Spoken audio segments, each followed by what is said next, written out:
As he moved forward, Gutchin quickly calculated that he needed only 3 steps to reach his target.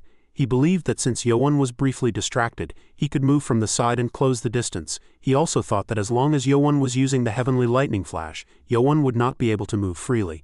Gutchin kept thinking that if he could land even one strike, Yoan would have to stop before killing him. At that moment, the fighting spirit of the alliance would rise again, and together they could defeat Yoan. After reaching this conclusion, Gutchin gritted his teeth and pushed his power even further. Yang Yungan and Sati watched the situation carefully and realized that only 7 steps remained. Someone from the outer line shouted for them to attack the Demon Lord. As the distance closed, they counted silently in their minds. 6 steps, 5 steps, 4 steps. Finally, 3 steps remained. They continued moving forward through the endless attacks. Suddenly, Yang Yungan shouted in alarm. He urgently warned Warlord Mu Gutchin to stop, saying it was too dangerous for him to advance alone. The brown-haired man beside him also turned in shock. But Gutchin only smiled calmly and sent a message to Chief Hong asking him to tell his family that he had fought until his last drop of blood. After sending the message, he immediately jumped forward. Seeing this, everyone cried out in pain and called Warlord Mu's name. Filled with madness, Gutchin thrust his drilling force directly toward Yoan. Yoan responded with cold mockery, saying they had started everything and were now acting out a tragic scene. Then Yoan moved his body slightly and easily avoided the attack. In the next moment he twisted Gutchin's arm and pinned it behind his back. Gutchin screamed in pain. Yoan then froze his entire body so he could only groan helplessly. Sati shouted in disbelief. He could not understand how Yoan was still able to move while using heavenly lightning flash. At that moment Yoan suddenly appeared behind Sati. Feeling someone behind him, Sati turned his head with burning anger. He swung his sword and cursed Yoan as a monster. But Yoan instantly crushed Sati's wrist, struck his chest with his palm and pierced straight through his body. Sati vomited blood and realized that his core had been destroyed. As his body froze, he screamed in terrible pain. Yoan coldly said that Sati was not allowed to die yet. Seeing this, Ponguyu quickly stepped back while Yang Yungan ordered everyone to retreat and keep their distance. Yoan looked at them and smiled coldly, asking where they thought they could run. Realizing their escape was blocked, Yang Yungan cursed in frustration. In an instant, Yoan rushed forward and froze both of them as well, leaving them only able to scream helplessly. Yoan then spoke with cruel contempt and asked if their little drama was finally finished. Soon the sound of limbs being torn apart and someone screaming filled the air. Gutchin trembled and thought in disbelief that this could not be real. They had been prepared to die, yet now they were forced to watch others die instead. Filled with rage, Gutchin shouted at the Demon Lord and demanded to be killed instead. He asked why Yoan would shamelessly trample on the dignity and sacrifice of a warrior. Yoan only smiled faintly and mockingly asked if that was truly sacrifice. Then Yoan slowly clenched his hand into a fist. The remaining people looked up in confusion. They wondered if Yoan had finally stopped because his energy had run out. The brown-haired man also doubted the situation. He remembered that back at the castle of Jin, Yoan had maintained heavenly lightning flash for more than 30 minutes, so it seemed impossible that his power had already ended. Gutchin continued shouting angrily at the Demon Lord. He declared that no matter what Yoan planned, if he wanted to rebuild the alliance, the Muram alliance would never allow it. Yoan interrupted him coldly and said Gutchin talked too much. In the next moment, Gutchin's jaw was violently twisted out of shape. Sati cried out in shock and called Yoan a cruel demon, accusing him of attacking someone who could no longer fight. Yoan calmly replied that since Gutchin was so willing to die for his goal, he could not ignore such determination. Yang Yungan asked what he meant by that. Yoan smiled coldly and said he would give them a chance. Everyone present was shocked by those words. Yoan then spoke to the warriors of the Muram alliance. He said he did not believe everyone there truly shared the same beliefs. The crowd became silent as people began thinking deeply. Gutchin stared ahead in disbelief, wondering what Yoan was planning. Yoan continued speaking. He explained that even though he had given them many chances, their leaders still tried to kill him and his followers. Unlike them, he said he did not hide behind a mask of justice like hypocrites. Anyone who threatened him or his subordinates was always destroyed completely, so no future danger remained. However, since their leaders had chosen to sacrifice themselves, he would make an exception. Yoan said that although he disliked leaving unfinished problems, he was not someone who enjoyed bloodshed. He clearly stated that he had no desire to slaughter thousands of people. The brown-haired man carefully listened and was surprised by Yoan's words. He wondered if Yoan was actually suggesting peace. But then he tightened his grip on his staff and reminded himself that they must not lose their determination in front of the cult leader.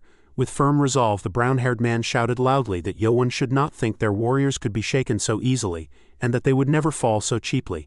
Yoan calmly replied that things did not need to go that far. He said the choice he was offering was very simple, and the commanders and soldiers themselves could decide. Ponguyu gritted his teeth in anger and called Yoan a coward. He believed this was only a trick to make them fight among themselves. In his mind, Yoan wanted to exchange the lives of their leaders for others. Such a threat, he thought, would only unite the alliance even more. Soon he spoke with scorn, mocking the cult leader Cheon and asking if Yoan really believed they would sacrifice their own leaders to save the others. Yoan replied with a faint mocking smile and said Ponguyu had misunderstood. He repeated that the choice was very simple. Then Yoan raised his hand toward Ponguyu and explained that if the families of their leaders were willing to exchange their lives for the remaining soldiers, he would forgive everyone there. He then pointed at the rest of the crowd and boldly declared that all of them would be spared. Hearing this, Ponguyu and the brown-haired man were completely shaken. Gutchin stood in shock. He realized that Yoan was forcing them to choose between the lives of their families and the survival of the remaining warriors. Ponguyu shouted in disbelief and asked if Yoan was truly telling them to sacrifice their own families. He called the idea madness. As soon as he spoke, the people behind him changed their expressions. One by one, they looked at him with clear hatred and killing intent. Yoan sounded amused. He said they always spoke proudly about sacrifice, but he wondered if their words had any real meaning. Gak Yin thought quietly. If only the commanders' lives were in danger, everyone would fight to the death together. But now the situation was different. Saving the leaders' families meant sacrificing the commanders themselves. Sati clenched her teeth and silently cursed, chanting Amitabha in her mind. She admitted that Yoan was extremely cunning. As monks without families like herself, Elder Gak Yin and Chairman Hong, even a careless word from them could cause great chaos. The brown-haired man looked around and argued that the Murim alliance had been formed by free will, not strict military orders. Its members were not soldiers who blindly followed commands. They could not simply order everyone to die. The crowd fell silent. Many wondered why the leaders were saying nothing. They stared at the brown-haired man's back and silently questioned whether the leaders' families were more valuable than their own. They felt the leaders preached sacrifice for justice but offered nothing themselves. To them it was pure hypocrisy. Under thousands of staring eyes, the brown-haired man felt heavy pressure. Yoan sighed. He said they claimed to follow justice but used it only when it helped them. They broke their oaths easily, which disgusted him. He added that stagnant water always rotted. Whether it was their alliance or his 6 great sects, they were all the same. He slowly rose into the air and said they clearly had no answer. Giving them more time would be useless. As he finished speaking, thousands of ice swords appeared in the sky. Yoan calmly said it seemed their leaders had chosen to protect their families. As fellow followers of the righteous path, he hoped they would respect that decision. One man panicked and shouted for cult leader Cheon to stop. He asked why they had to sacrifice themselves for other people's families. Another man quickly agreed and said their own families were just as important. If they died, who would take care of them? The young man angrily told everyone not to fall for Yoan's trick.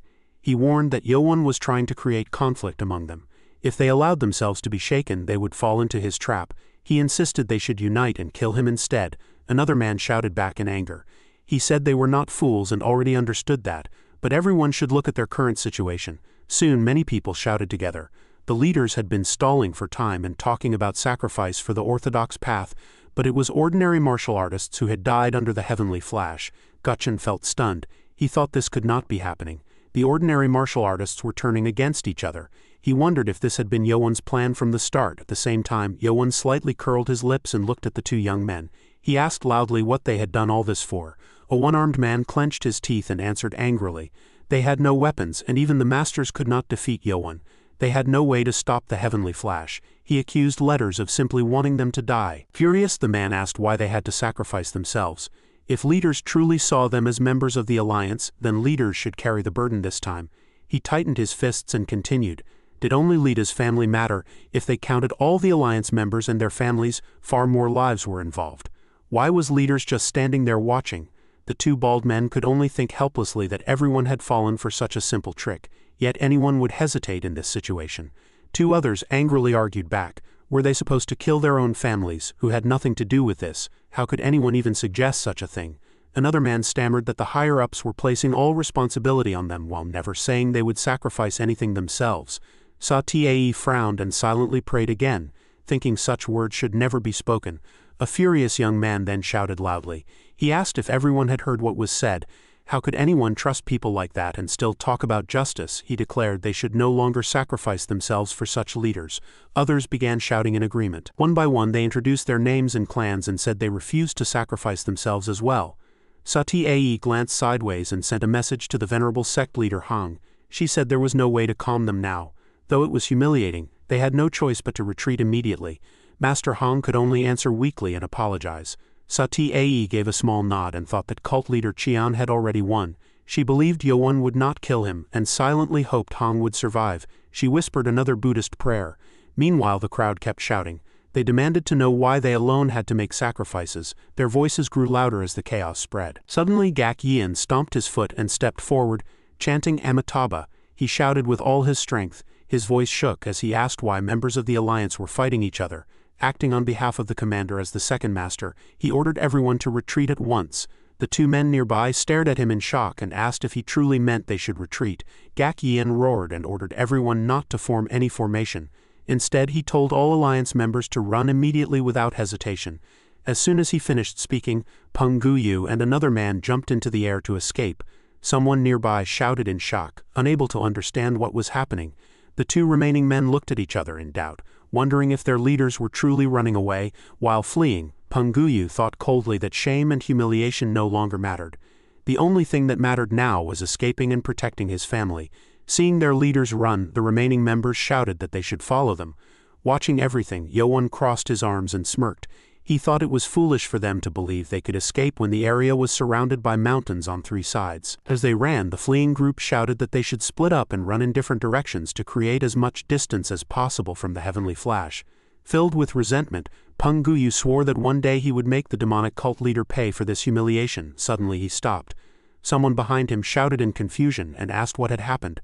Ponguyu clenched his teeth in anger and cursed quietly as he stared ahead. In the distance he realized that Yoan had not come alone. Marakiam stood firmly in front of them, blocking their path. Behind him were all of Yoan's subordinates, each ready to fight. Ponguyu's eyes widened with anger when he recognized them as the Dark King and the elite warriors of the demonic cult. When his eyes landed on Juan Dan, he raised an eyebrow. Seeing the silver hair and fur clothing, he wondered if the man was from the Northern Sea Ice Palace. Although he was not sure why he was there, Ponguyu was certain that the silver-haired man was a martial master. Looking farther ahead, Ponguyu noticed Yin Moa and frowned. He wondered who she was. She seemed skilled, but no one was protecting her. Thinking she was an easy target, he decided to attack her. Without hesitation, Ponguyu raised his sword and rushed forward, ordering the others to follow him. Seeing this sudden move, Baek Ji froze in shock and wondered if Ponguyu was serious. Wang Hul sneered and called him an idiot, saying he was simply asking to be killed. On the battlefield, Yin Moa and Ponguyu clashed fiercely. Shocked, Ponguyu demanded to know how a young woman like her could block his attacks so easily. Angered by his words, Yin Moa felt furious and thought about what he had just called her. In the next moment her sword flashed across his neck. Ponguyu's head separated from his body. Unable to understand what had happened, he let out a broken cry before dying. One of his followers screamed in horror and called out to Patriarch Pong, realizing with disbelief that he had died far too easily. Yin Moa landed gently on the ground as Ponguyu's head rolled away. She stepped on it with a dull sound and coldly said that she had lived longer than he ever did. Elsewhere, Juan Dan released his freezing magic. Instantly the remaining enemies were trapped in ice. They screamed in terror as the cold spread through their bodies. Two of them trembled as they realized half of their bodies had already frozen. In fear, they wondered what kind of monster this man was. Juan Dan calmly said that although it was painful to say this to former allies, none of them would leave alive. One man held his injured arm and thought bitterly that the enemy had been waiting at the only escape path. He finally understood that the demonic cult leader had allowed them to run on purpose so they would run straight into their own deaths. Watching Manhwa continue her ruthless killing, the man admitted that this result came from their own choices. They had chosen to protect their families instead of standing with their allies. Looking toward Yoan, whose figure burned with power, he silently prayed that the demonic cult leader would keep his promise. Suddenly a man stepped forward and clasped his hands. He loudly introduced himself as Seong Jingyong. He said that they had accepted cult leader Cheon's offer and believed he would not break his word. Hearing this, Yoan stopped his raised arm. The many ice swords floating in the air also stopped. Jingyong panicked and asked why cult leader Cheon had only partially taken back what was promised. At that moment, Yoan descended and calmly interrupted him, saying he would keep his promise. Soon after, several people arrived carrying large boxes and landed behind Yoan. Hyobong respectfully reported that they had brought everything Yoan had ordered. Yoan nodded with satisfaction and praised their work. He opened one box and said the other two boxes would not be needed. Seeing this, the others became suspicious and wondered what pills were inside. Yoan answered coldly and told each of them to take one pill and leave. The group was horrified and shouted in disbelief, asking if the pills were poison. Yoan calmly replied that they were indeed poison. Seong Jingyong immediately began sweating and protested. He reminded Yoan that he had promised to let them live and asked why he was giving them poison. He insisted this was different from what was promised. Yoan responded coldly and asked how it was different, saying he saw no problem. Hearing this, Hyobong and Baek Ji smiled darkly. Yoan then cruelly declared that he was indeed letting them live. At the Orthodox Murim Alliance campsite, an open field surrounded by mountains on 3 sides, thousands of people gathered. So he stood there with tears running down her face. She clenched her fists and cried uncontrollably while repeatedly apologizing. After the war, the ground was covered with blood from more than 2,800 bodies. The corpses of many leaders, except the 6 masters, lay piled among the dead. So he kept bowing her head and crying bitterly without stopping. At that moment, Yoan stood quietly on a hill with his grandfather and looked down at what was happening below. His grandfather stayed silent for a while, thinking deeply as he watched the people holding pills in their hands. Some of them were even stumbling as they walked. With a grateful tone, he told Yoan that he was thankful he had shown mercy to Shaolin at his request. While rubbing the back of his hand behind him, he said that far more blood had been shed than he had expected. He added that it was natural for martial artists to refuse humiliation, even when they were trapped. Cheon Yeo-Woon remembered when he had checked the opponents by placing his hand on their abdomen. He realized that about 600 people had died after refusing to take the poison. They had chosen death because they did not want to live under the poison's control and become a burden to their families. He glanced at Yoan, who stood quietly lost in thought. The old man frowned and wondered if this cruelty had come from the Shaolin teachings Yoan had received. Yoan's methods were much more ruthless than he had ever imagined. Soon Yoan spoke calmly. He said they had been given a choice, so there was no reason to free those who refused the poison. He added that at first he had planned to kill them all. The story then moved slightly into the past. 2 days earlier, inside the Heavenly Demon Cult's meeting tent, Yoan had just learned that the Murim Alliance was trying to force a battle between him and the combative divine. At that moment, so he knelt on the ground and begged him to spare them. Yoan rested his chin on his hand and replied coldly that such matters were not for a prisoner of war to worry about. He told her to leave, but so he kept pleading. She said most of those people had been forced into the war against their will and asked if they should not try to reduce meaningless deaths. Marikiam sharply scolded her. He said she had forgotten that she was a prisoner of war just because the demon lord had allowed her some freedom. He then ordered that she be tied up immediately. Hearing this, so he quickly shouted for them to listen to her. She insisted that if Yoan showed even a little mercy, she would personally make them surrender. Yoan looked surprised and asked what she meant. He wondered if she was planning a strategy for him. So he struck her palm on the ground and firmly said that she was not asking him to save everyone, only those who surrendered. She added that she was begging with her life at stake. Yoan narrowed his eyes and asked if she truly believed she could make them surrender. After hesitating for a moment, so he said she could. She thought that cult leader Cheon had shown no mercy to his enemies so far, but she still wanted to reduce their losses as much as possible. Yoan remained silent and thought about her suggestion. He felt that it was not a bad idea. If he followed her plan, it could divide the orthodox martial artists. However, he also considered that the survivors might become obstacles in the future. After thinking for a while, he closed his eyes and made a firm decision. He said he would not accept her request and ordered her to leave. Hearing this, so he urgently called out to him again. At that moment, Cheon Yeo-Woon suddenly spoke and asked if Yoan could talk with him. Soon the two of them moved to the top of a hill. Standing with his hands behind his back, the old man gently suggested that Yoan reconsider the girl's proposal. Yoan calmly replied that the Orthodox Murim Alliance had ignored his offers of peace many times. He explained that the reason they had brought such a huge army to Changbi Mountain was to kill both him and the Six Swords troop. Because of this, showing more mercy would mean nothing. Cheon Yeo-Woon glanced at him and said that just as the girl had mentioned, some of those people had not come willingly. But seeing Yoan's expression, he realized it would not be easy to change his mind. Then the old man asked if Yoan planned to unite the entire Jianghu. Walking slowly forward, he explained that such a goal could not be achieved simply by killing every enemy. Ruling with fear alone would only cause endless problems. A true lord must both punish and reward, and real unification comes when people willingly submit and are ruled. Yoan closed his eyes and thought for a moment.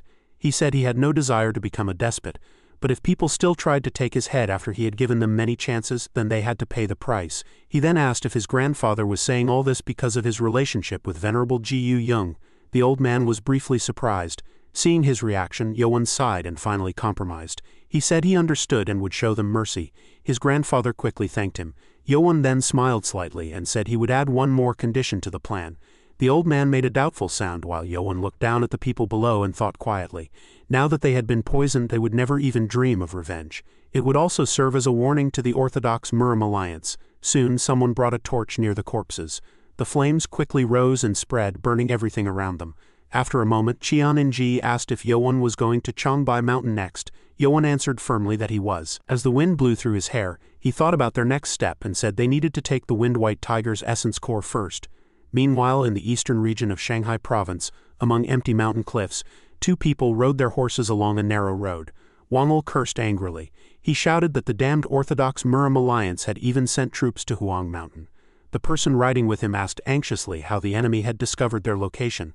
Wang replied in irritation that he did not know, but said that was not the important issue. Narrowing his eyes, he warned that there were 20,000 enemy troops while only 4,000 of their own forces remained there. If they lost that base, their entire plan could fail. Looking at the road ahead, he said the Blade Master should already be crossing Shaanxi with the elite forces. Although the Wind-White Tiger's essence core was important, this situation was more urgent, so they had to hurry.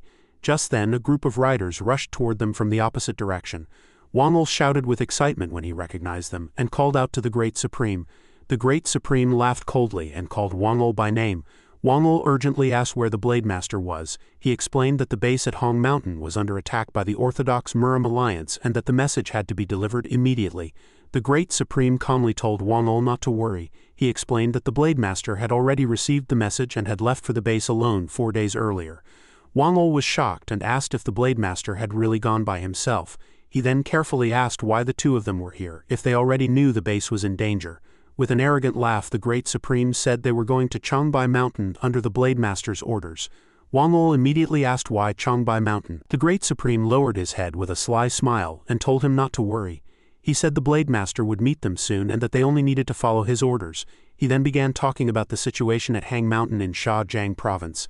At that moment, thousands of arrows were fired. Many people were hit and screamed in pain while coughing blood. Zhigong raised his sword and shouted for everyone to keep moving forward. He ordered them not to hold back their arrows and to shoot while filling them with kai. With a satisfied smile, he thought that if they kept attacking like this, they could defeat the enemy by night. On the other side, Li Mok cast a spell and shouted as he released several flying swords. The swords swept across the front line and cut down the enemies blocking the path. The wounded cried in pain as they fell. At the same time, Pong Chian Wan stepped forward and remarked that Li Mok was truly determined. He said Li Mok had turned the entire mountain into a fortress. Li Mok calmly replied that the enemy would not last long. The Jagal clan's formation experts had already said that it would take 4 hours to remove the traps at the entrance. He calculated that they would capture the place that night and set up an ambush. If everything went as planned, they could kill both the demon god and the supreme saber of the 6 martial sects within 2 weeks. Li Mok then waved his hand and shouted that the martial artists of the Orthodox Murim Alliance should win this war and build the foundation of justice. Hearing this, everyone shouted loudly in response. Suddenly, an arrow pierced a man, making him groan in pain. Li Mok thought carefully that even though the enemy elites were gone, several masters at the Supreme Peak realm still remained, so they had to stay alert. Just then, a calm voice suddenly spoke, saying that Li Mok truly deserved to be the leader of the Orthodox Murim Alliance. Li Mok's face immediately stiffened. When he looked at the man standing before him, panic filled his mind. Even though he had been focused on the battle, he had never lowered his guard. Yet he had completely failed to notice this person's presence. Pong Chian Wan quickly drew his sword and demanded to know who the intruder was. The man casually waved his hand and laughed coldly. He said it had been a long time since someone dared to point a sword at him from such a distance. Then he simply moved his arm for a moment. Pong Chian Wan's face froze. In the next instant, his body was cut from head to toe. The strike was so sharp that it seemed to slice through space itself. The people standing behind him were also hit by the remaining force and cried out in pain as they collapsed. Seeing Pong Chian Wan fall to the ground covered in blood, Li Mok shouted in shock and called out to Master Peng. Fear filled his heart as he wondered if that attack had been the Formless blade. He could not believe that a simple wave of the man's hand had been enough to kill him. Still shaken, Li Mok asked who the man really was. The man calmly smiled and said that he was the one standing at the peak of all blade arts. Meanwhile, near Chongbai Mountain, thousands of riders were moving across the land on horseback. Yoan rode in front on a powerful black horse. At that time, Cheon Yeo-Woon was lost in deep thought. He kept remembering a conversation that had happened before they left. In an open clearing, someone had spoken with gratitude, saying that thanks to Yoan's group, the monks of Shaolin had been saved. He warned that the combative divine Akui, who lived on Chongbai Mountain, was a terrifying monster. One strike from him had been enough to knock down several masters. He explained that they had not tried to make the demon god fight Akui because they underestimated him. The speaker was Zen Master One from the hidden recluse forest. With his palms together, One said that as a member of the Murim Alliance he stood against the cult leader Cheon, but as a monk he did not want Yoan's grandson to rush into a dangerous battle. He added that although he might be mistaken, that day Akui had seemed like he was protecting them from someone. As the wind blew, Cheon Yeo-Woon asked what he meant. With a serious face, one said it had felt less like Akui was stopping them from entering Chongbai Mountain, and more like he was trying to keep them away from danger. While they were retreating, they had sensed a terrifying killing intent. Everyone thought it came from Akui, but one felt something was wrong. That killing intent did not belong to Akui. The memory ended there. In the present, Cheon Yeo-Woon frowned as he thought about the ultimate realm that all martial artists dreamed of reaching. At that level, even the smallest movement could release incredible power. Since the combative divine could do such things, he must have reached the peak of martial arts. It would not be wrong to call him the strongest master in the Jianghu. Yet even after hearing all this, Yoan showed no sign of worry. Looking at Yoan riding ahead, the old man wondered if he was hiding his concern so others would not worry, or if he was truly strong enough to face such an enemy. Holding the reins tightly, he thought that according to Zen Master 1, the combative divine would try to stop them from entering Chongbai Mountain. No matter what happened, they would eventually clash with him. Suddenly, Hyobong excitedly shouted that he could see the mountain. He said he had heard there was a lake at the peak that touched the sky and wondered if the rumor was true. Baek Ji sighed and told him to stop talking nonsense. Kong Moying then turned back and nervously admitted that he no longer knew the path from that point. Hearing this, Yoan quietly hummed. As he looked at the mountain ahead, he felt strong spiritual energy coming from it, making it a perfect place for internal energy training. However, he could not sense the presence of the combative divine yet. He thought they would learn more once they got closer. After deciding, Yoan raised his hand and ordered everyone to move forward. The group quickly sped up and answered together that they understood. Meanwhile, Kong Moying cursed in his mind. He remembered how his grandfather had always warned him never to come to this place. Now he regretted coming and prayed desperately that he could survive and leave alive. Elsewhere, Hyobong looked back and asked curiously that since the dragon turtle had dragon heads and a turtle's body, the wind-white tiger might simply be a white tiger with white fur. Baek Ji replied helplessly that it was probably true. Then he imagined a tiger with wings and rubbed his chin thoughtfully, saying that it might even have wings, since the word wind was in its name. At that moment, thousands of birds suddenly burst out of the forest in panic. The air instantly felt heavy. Hyobong stared in shock as the horses panicked and stood up on their hind legs. Kong Moying quickly grabbed the reins and stammered that something was wrong with the horses. Marakiam felt a cold chill run down his spine. It felt as if the whole forest was shaking with fear. He had never felt such killing intent before. Munju was equally terrified, and thought that the bloodlust was so strong it could swallow the entire area. Anyone without strong martial skill would probably freeze in fear. Cheon Yeo-Woon slowly got down from his horse with a serious expression. He thought that the being had finally appeared. However, the murderous energy was so overwhelming that he could not sense its exact location. He also could not understand how someone they had never met could have such intense bloodlust toward them. Suddenly, he was startled when he noticed Yoan's expression. At the same time, Yoan trembled slightly. He realized that the energy did not belong to a human. It felt more like the aura of a wild beast. He could not even measure its level or martial arts. Without warning, a figure jumped high into the sky in the distance. Yoan immediately drew his sword and warned that the enemy was coming. In the next moment, the man rushed forward and swung his blade with a powerful strike that seemed to split the sky. The attack hit the ground beneath Yoan's feet, and the force shook the surroundings. Cheon Yeo-Woon raised his hand in shock and wondered what kind of power that was. Gutchin shouted in fear, calling the Demon Lord. Yoan struggled to block the attack. He realized that the power clearly came from a blade. However, it was very different from the techniques used in Jianghu. The man's strength was far from normal. In pure power alone, he was almost equal to Yoan. Seeing this, the young man looked delighted. He let out an excited sound and shouted that he was truly lucky and that it had been worth moving faster than that other bastard. Yoan frowned in confusion. The man's words did not sound like the language used in Jianghu. He quickly asked Nano to analyze it.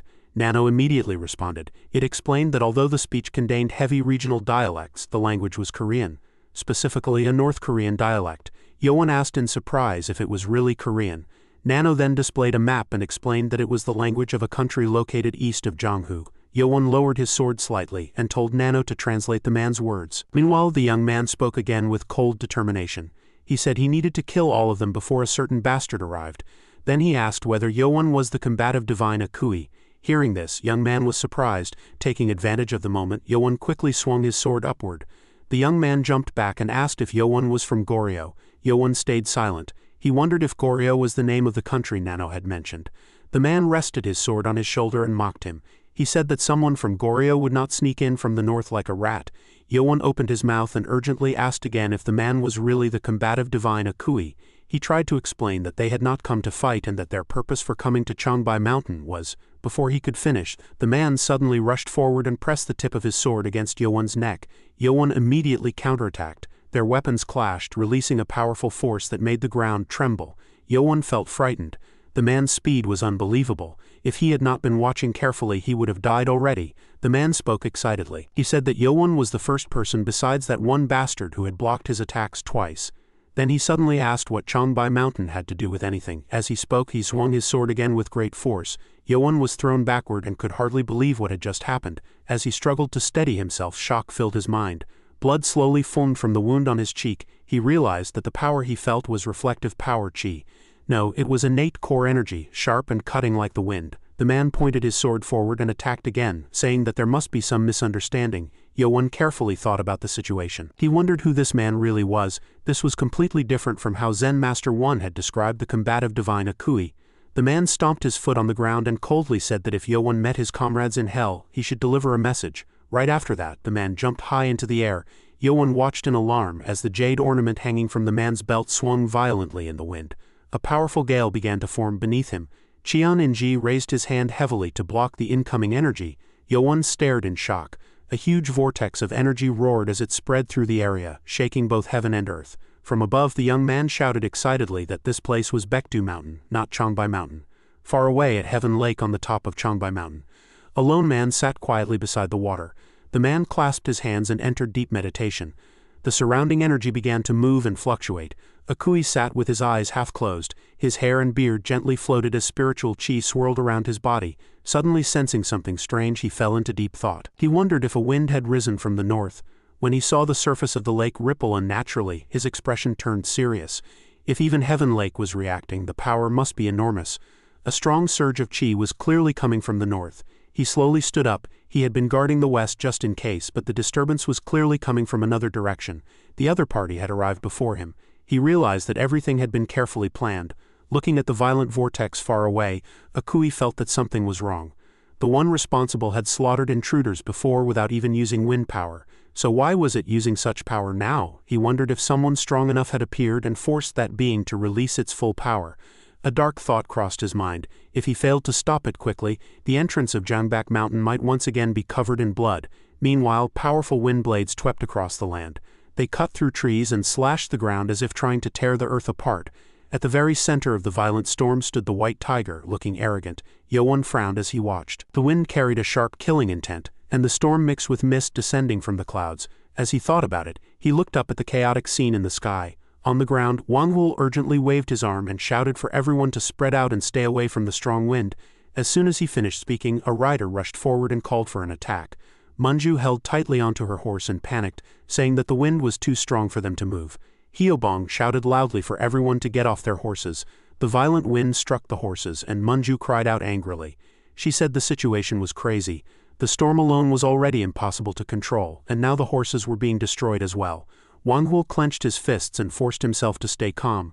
He shouted, asking how long they would just stand there without doing anything. In his mind, he decided that they only needed to stop the one who created the storm. Right after that, he ordered everyone to attack. At once, Baekji, Manju and Wang Hul used their techniques. At the same time, Chok Sama Sangwa and another fighter attacked from the other side. All their attacks rushed toward White Tiger at the same moment. White Tiger showed a faint sneer. With almost no effort, he controlled the wind and scattered their attacks. He waved his hand carelessly and mocked them, calling them fools. In the next moment, the attacks were pushed back toward their owners. Those who were hit screamed in pain. Baekji and Wang Hul struggled hard to resist the force. Manju avoided it with great effort, gritting her teeth as she realized the power inside the whirlwind was growing stronger and faster. Suddenly, the wind threw her backward and she cried out in shock. At that moment, a hand caught her by the waist. Yoan firmly planted his feet on the ground and caught her safely. Manju blushed with embarrassment and looked up at him shyly, calling him the cult leader. Yoan gently set her down and warned her that the situation was unusual and they must be careful. After calming herself, she sincerely thanked him. Yoan then took her hand and told her to move away from the storm with the disciples. Manju blushed again and nodded, saying she understood his order. On the other side, Cheon Yeo-Woon stood ready with his sword. In disbelief, he wondered how a human could create such a powerful wind. He carefully concluded that this was beyond martial arts and more like a natural disaster. Without hesitation he threw his sword into the air and shouted that they must stop the person creating the storm no matter what. Juan Dan also released his technique and declared that he would help. Both attacks flew straight toward White Tiger. However, with a simple wave of his hand, White Tiger created a violent wind that easily blocked them.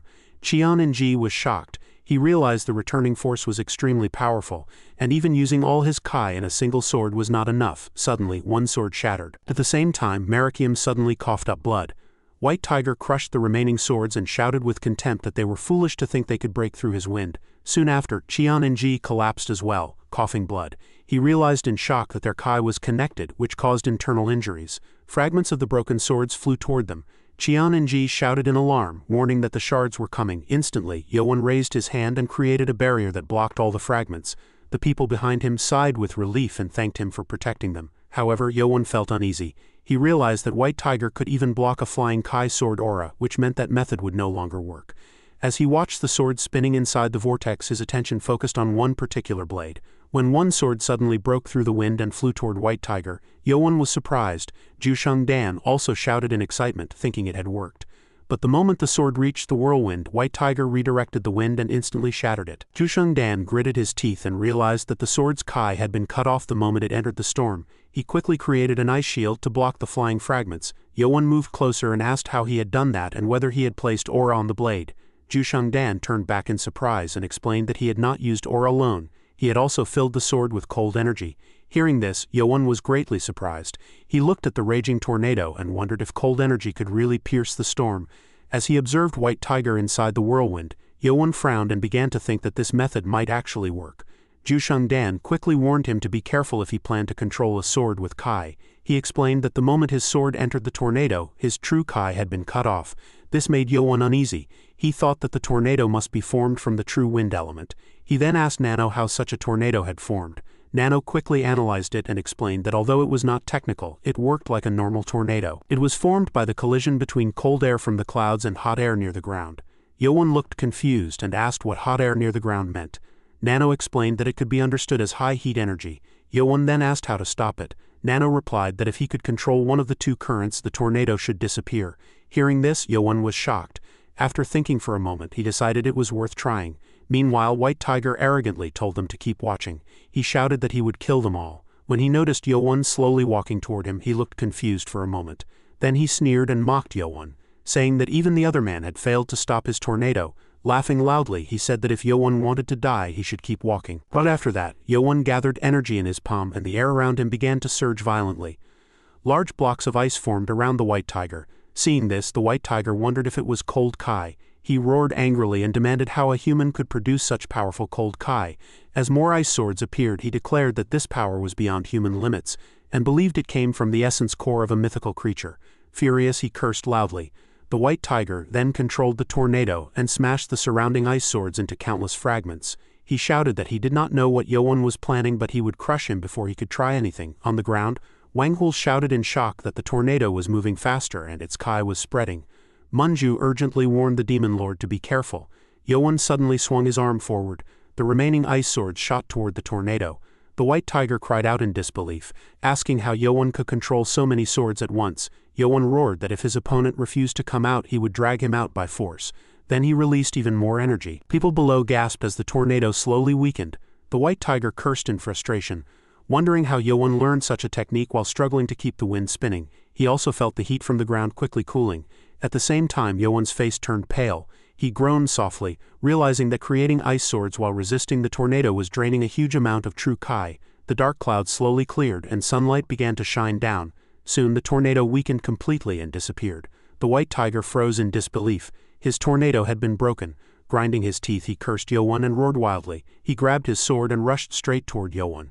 Yoan coldly said that it was now his turn. Hearing this, the White Tiger's eyes turned red and both of them attacked at the same time.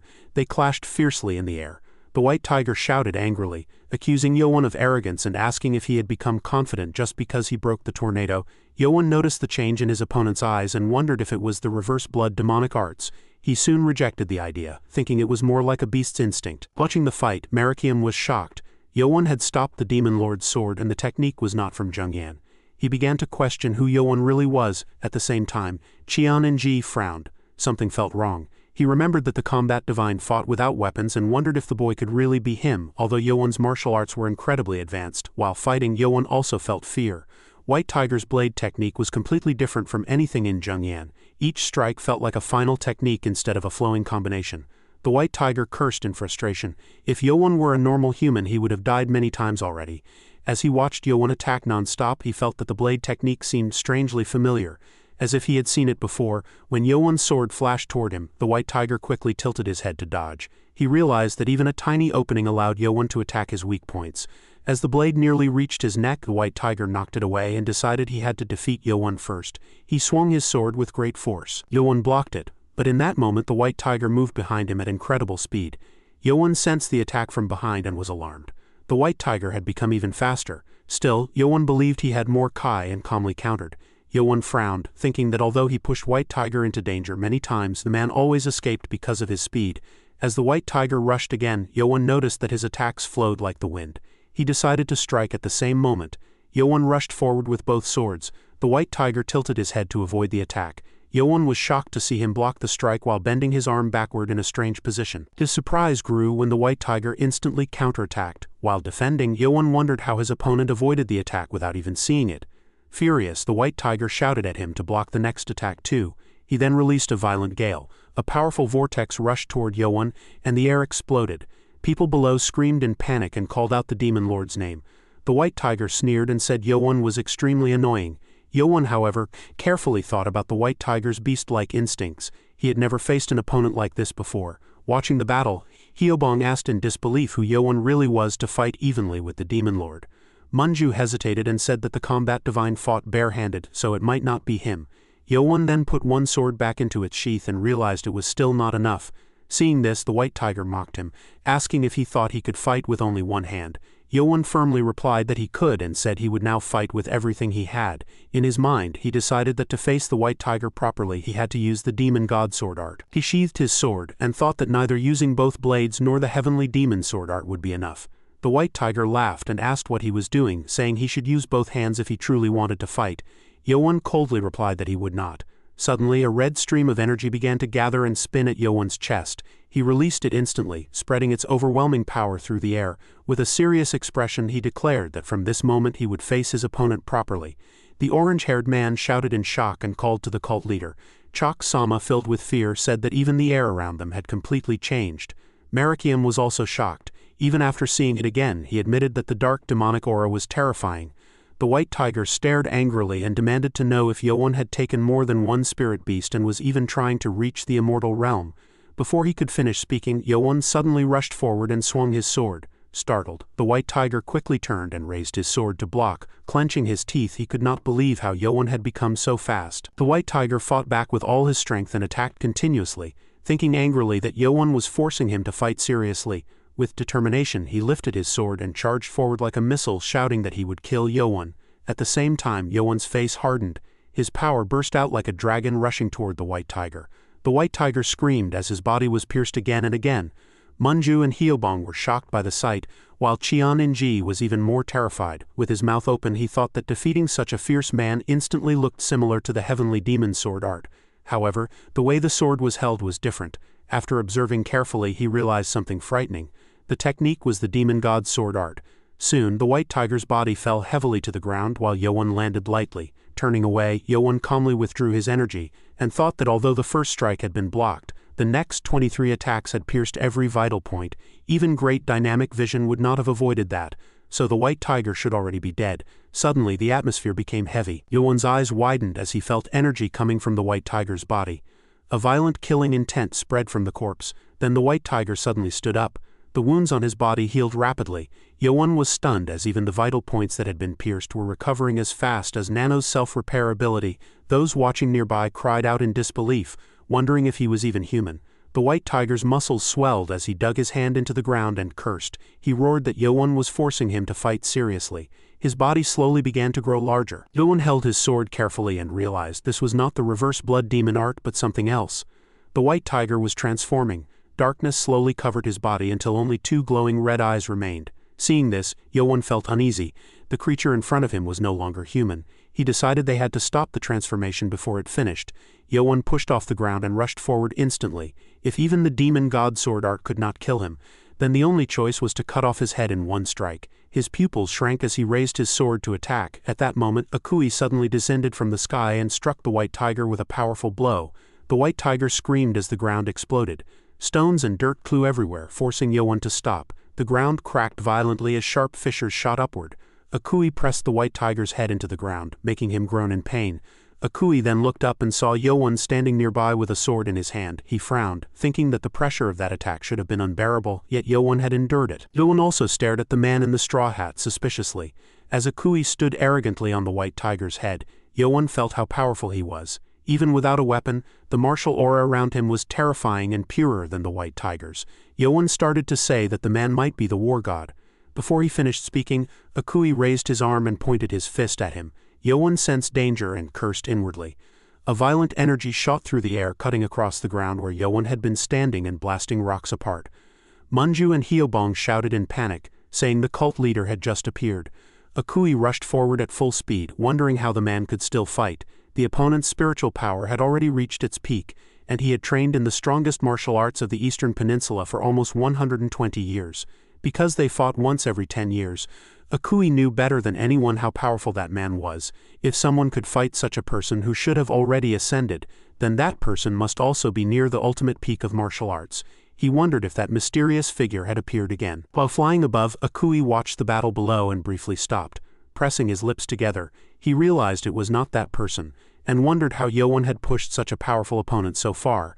After observing carefully, he sensed a dark aura and concluded that Yoan must have absorbed the power of a spirit beast. If someone with that power had entered Jangbak Mountain, the target could only be the origin core of the Wind White Tiger. With that thought, he immediately dove down and gathered all his power into his fist. Because of that reason, he could not allow Yoan to die there.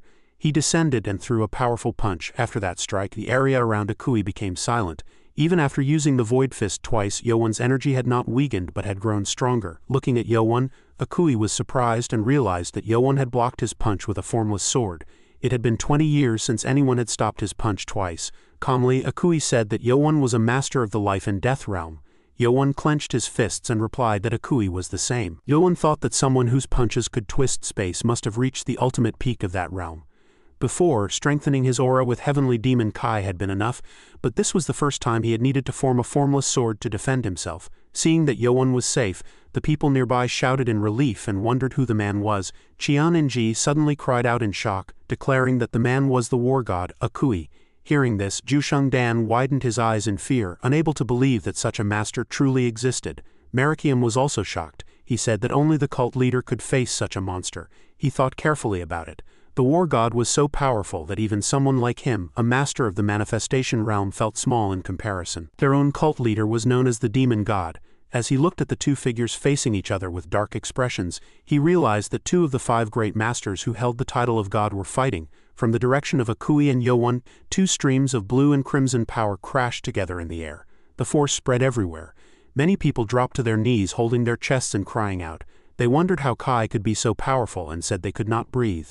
Yoan frowned coldly and said that since Akui had attacked him twice already, it seemed Akui had no intention of talking. Akui stayed silent for a moment as if thinking. He started to speak, but suddenly someone groaned in pain. They noticed the white tiger struggling to get up beneath them. Akui looked slightly surprised and quickly jumped back. The white tiger slowly sat up while gripping the ground. He angrily cursed Akui and asked how he dared to crush him like that. Akui replied calmly that the white tiger had tried to break the oath first and told him to go back. Hearing this made the white tiger furious. He shouted that it would never happen and asked if Akui really thought he would obey him. But he suddenly coughed violently and spat blood. Looking at the blood on his hand, the white tiger wondered if Akui's punch had caused internal injuries. Then he checked his body and realized his wounds had not fully healed yet. He turned toward Yoan and exploded with anger. He said he knew it and accused Yoan of absorbing the core essence of the corrupted mythical creature. Hearing that, Yoan became suspicious. He wondered if the white tiger was talking about heavenly demon Kai and asked what he meant by defiled. The white tiger shouted angrily and told him to stop pretending. At that moment, Akui placed a hand on the white tiger's shoulder and firmly told him to calm down. The white tiger glared at him and warned that if Akui did not remove his hand, he would break his wrist. Akui narrowed his eyes and asked if the white tiger wanted to break the oath and face the consequences. Hearing that, the white tiger immediately went silent. Sweat ran down his forehead. He shook off Akui's hand and cursed him angrily, saying he would kill him someday. Then he tried to leave. At that moment, Yoan stomped on the ground. Blue energy burst out beneath him and curved through the air. It formed a wall of sharp ice spikes that blocked the white tiger's path. The white tiger stopped in shock and stared at the ice spikes in disbelief. Yoan looked at him with cold violet eyes and asked who said he could leave. The white tiger's face darkened. Showing his sharp teeth, he slashed at the ice wall and said ice alone could never stop him. But his attack bounced back. He was confused and wondered why his sword had been repelled. Then he raised his fists and rushed forward, throwing thousands of punches at the ice wall. The wall did not move at all. The white tiger widened his eyes in shock. He could not believe ice could be so hard. It was completely different from the ice he had faced before. While attacking the wall again and again, he thought that Yoan must have absorbed the core essence. But he wondered if Yoan was even human. He believed he could not break through unless he returned to his original form. He pulled back his arm and felt that Akui's earlier attack was disturbing the flow of his Kai. He wondered if he should simply force it aside and destroy everything. At that moment, Yoan launched an invisible sword and said that he had already told him he would not let him leave. Seeing the attack, the white tiger was shocked. He realized it was an invisible sword. Suddenly, crimson energy burst out violently from deep within the ice. It shattered the ice from the inside and spread into the air. As the dust slowly cleared, Yoan paused. His eyes widened in shock when he realized that the white tiger had stopped his invisible sword. Then he saw Akui rushing forward to block the attack for the white tiger. Yoan was even more surprised when he realized Akui had done it with his bare hand. Energy gathered in Akui's palm as he focused all his strength into a punch. When he struck the ground, the earth and rocks shattered. Yoan quickly jumped into the air to avoid the attack. After landing safely, he realized something important. The cold Kai that maintained the ice spikes had been cut off. Akui must have noticed that Yoan needed to keep supplying cold Kai to keep the ice strong. Akui turned his head toward the white tiger who was jumping over the broken ice wall, and told him to move faster. Seeing this, Yoan quickly launched another attack and shouted for them to stop. But at that moment, Akui dashed forward and blocked his path. His powerful aura exploded as his arm muscles tightened. He clenched his fist and threw a punch. Yoan felt confused when he saw it. It looked like a simple punch, but it was far from simple. It was a perfect strike, as if countless punches had combined into one path. The power inside it felt like a volcano about to erupt. Akui had removed every unnecessary movement and focused all his strength into that single blow. Yoan realized why no one had ever stopped Akui after he mastered that technique. Any master in the life and death realm would find it extremely difficult to react in time. But at that critical moment, many crimson swords suddenly appeared behind Yoan. They shot forward through the air. Using 2 fingers, he controlled them with his energy to block the punch. Akui was shocked and wondered if Yoan was using the invisible sword technique to counter him. The 2 attacks collided violently. Rocks and debris flew everywhere. In the distance, the white tiger heard the explosion and turned around. When the shockwave reached him, he was deeply shocked and quickly ran forward to see what was happening outside. Wanghul and Songhua shouted in worry and called for the demon god. Yoan's grandfather also anxiously called out to him in his thoughts. The massive power spread like a raging flood. People were thrown away by the waves of energy as they screamed in terror. The ground collapsed and formed a huge crater while thick dust rose into the sky. The people nearby coughed and nervously wondered what kind of powerful shockwave it was. They asked if the demon god was safe. Inside the thick dust, a person's silhouette could be seen standing firmly. The onlookers worried that the demon god might have been defeated. But then someone shouted for everyone to look. Inside the huge cracked crater, 2 figures were standing on opposite rocky ledges, facing each other. Yoan's long hair waved in the wind as he stood straight and looked at his opponent. Across from him, Akui's hat broke apart and revealed his white hair. Blood ran from the corner of his mouth and he wiped it away while staring coldly at Yoan. Just as Akui moved to punch, several crimson swords suddenly appeared behind Yoan and shot forward. Yoan gathered his energy and controlled them with 2 fingers to block the attack. Seeing this, Akui was shocked and wondered if it was the Formless sword of unification. Their techniques collided violently, sending rocks and debris flying. In the next moment, Akui kicked forward quickly. Yoan widened his eyes and leaned back to avoid it. Akui followed with many palm strikes aimed at Yoan's stomach. However, the attack had no effect. Akui pulled his shaking hand back and realized the rebound force was powerful. It had been a long time since his fist had gone numb like that. Taking the chance, Yoan thrust 2 fingers forward and released a burst of energy. Akui stared in surprise. A huge explosion followed, shaking the sky. Soon, both men stood on opposite rocks inside a large broken crater. Pieces of Akui's hat were scattered on the ground. Yoan sighed and thought that every move Akui used was meant to kill. While watching his opponent, Yoan admitted that his Kai was stronger than Akui's. However, Akui had gathered many martial arts into one and created such power. Achieving this without an origin core was impressive, even if they were enemies. Yoan also thought about the unification of sword forms. It combined the 24 forms of the heavenly demon sword art into one final technique created by the founder at the peak of the life and death realm. Akui seemed able to combine all his fist techniques into one punch and use it freely. Akui suddenly laughed with excitement. He said it had been a long time since he had faced a real opponent. Lowering his stance, he declared that holding back against someone like Yoan would be disrespectful.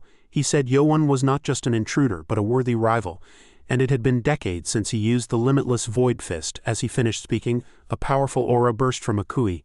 The people watching cried out in fear as the surrounding space seemed to twist.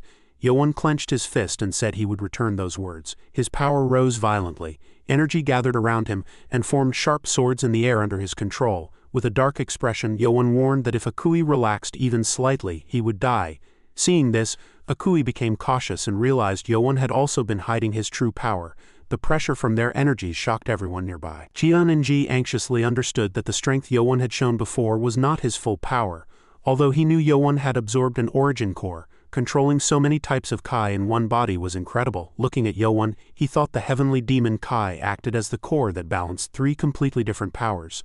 Watching the battle, he prayed silently that this fight would decide who was truly the strongest under heaven, and hoped Yoan would be careful. The tension between Yoan and Akui grew heavier. Yoan frowned and realized that Akui's stance had no weakness.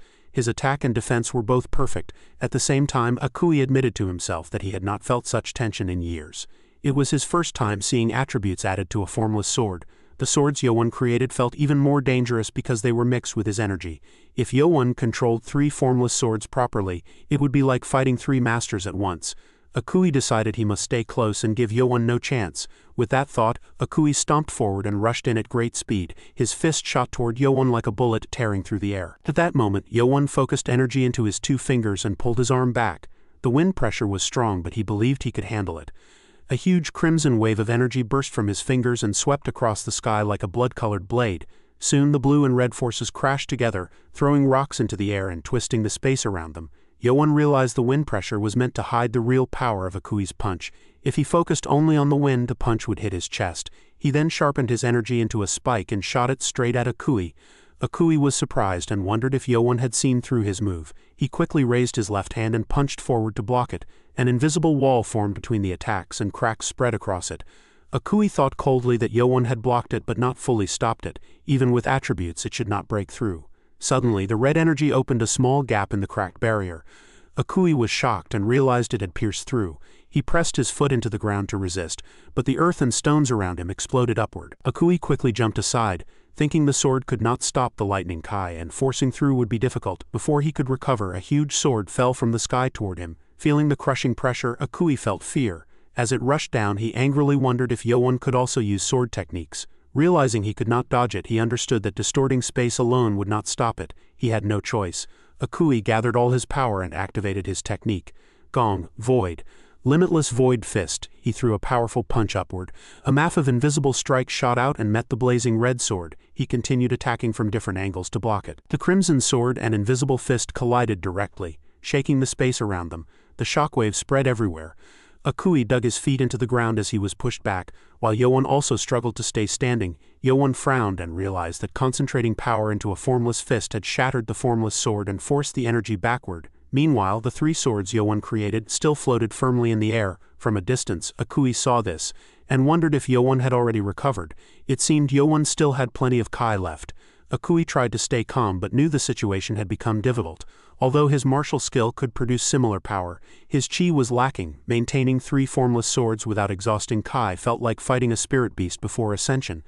Akui narrowed his eyes and decided he had no other choice. He thought he must sacrifice a little to gain something greater. In his mind, a formless sword with attributes had power similar to a concentrated formless fist, so he decided to destroy all 3 formless swords at the same time with his formless fist. After that, he planned to defeat Yoan using the secret technique of the limitless void fist.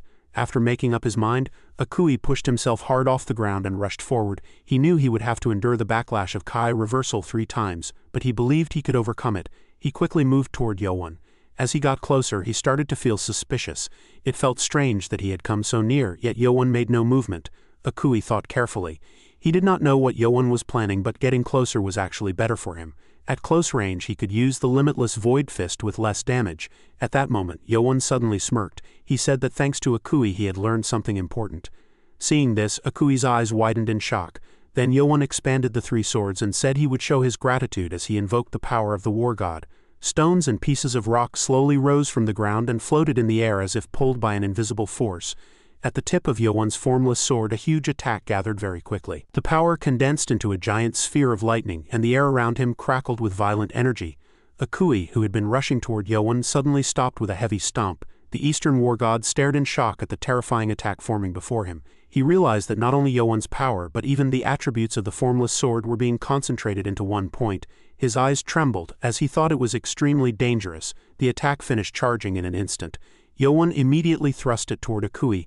Akui tried to step back but quickly realized he could not dodge it. The attack moved as fast as lightning. Gritting his teeth, he raised his fist and struck forward with all his strength. The space around his fist twisted and shrank as he used one of his ultimate techniques, the limitless void fist. The two forces crashed together with a huge explosion. Their powerful kai surged upward, and the shockwave alone made the onlookers' skin sting, forcing them to shield themselves.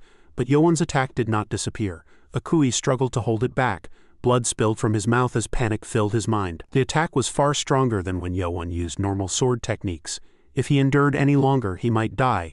Akui forced more power into his fist, pushing his body to endure the pressure. Veins bulged along his arm as he resisted with everything he had. However, the compressed space before his fist began to crack. Realizing he could not hold it, he grabbed his right arm with his other hand, and prepared to redirect the force instead of blocking it. With a strong twist of his body he pushed the attack aside. The lightning sphere barely moved, but it was enough. It shot upward into the sky and then rushed toward the mountain peak behind him.